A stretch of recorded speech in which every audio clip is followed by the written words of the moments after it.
Нужно знать, что последние штаты для садиков были приняты аж в 1999 году. В тех штатах не существовало единицы для преподавания гагаузского языка. В принципе, ее не было.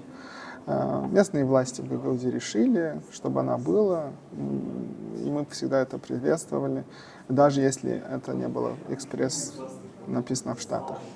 Мы обновили эти штаты в прошлом году. Это были очень долгие обсуждения, длились они несколько лет, в принципе. И мы хотели завершить этот процесс, потому что есть объективно дополнительные нужды, которые должны были быть покрыты.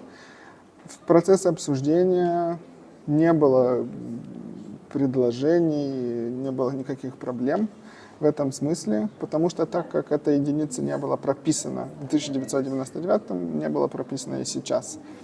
Но, исходя из того, что начался разговор, есть желание, чтобы это было прописано документально.